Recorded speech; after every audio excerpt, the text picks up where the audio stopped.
नागार्जुन सागर की कहानी सिर्फ एक बड़े बांध की नहीं है। यह कहानी है इतिहास, प्रगति और एक बड़े सपने की। यह कहानी शुरू होती है सदियों पहले, जब इस जगह पर विजयपुरी नाम का एक शहर बसा हुआ था। यह इक्ष्वाकु वंश की राजधानी थी।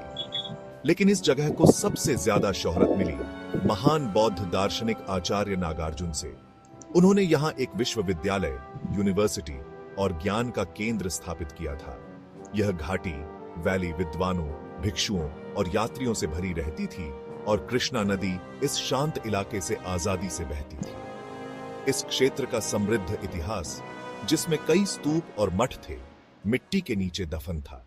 जब मॉडर्न भारत ने अपने प्राकृतिक संसाधनों का उपयोग प्रगति के लिए करना चाहा, तो कृष्णा नदी पर एक बांध बनाने का ख्याल आया।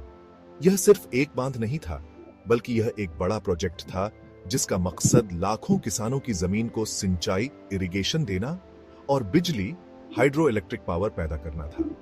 लेकिन इसे बनाने का मतलब था एक बड़ा फैसला लेना, एक बड़े और ऐतिहासिक इलाके को एक बेहतर भविष्य के लिए पानी में डुबाना। इसका निर्माण 1955 में शुरू हुआ। हजारों मजदूरों ने, जिनमें से कई लोग अपने हाथों और साधारण औजारों का उपयोग करते थे, लगातार मेहनत की। उन्होंने बांध को एक एक करके, मशीन नहीं बल्कि इंसानी जज्बे और हिम्मत से बनाया। यह प्रोजेक्ट लोगों का था, लोगों के लिए, और यह राष्ट्रीय गौरव का प्रतीक बन गया। 1967 में बांध का काम पूरा हुआ। जब दरवाजे बंद किए गए तो कृष्णा का पानी धीरे धीरे ऊपर उठने लगा। धीरे धीरे विजयपुरी की प्राचीन घाटी अपने राज और ऐतिहासिक खजानों के साथ पानी में डूब गई। ये एक दिलचस्प पल था। इंजीनियरिंग का एक बेहतरीन नमूना तैयार हो चुका था, लेकिन इसकी कीमत भारत के शानदार अतीत के एक हिस्से को दफन करना था।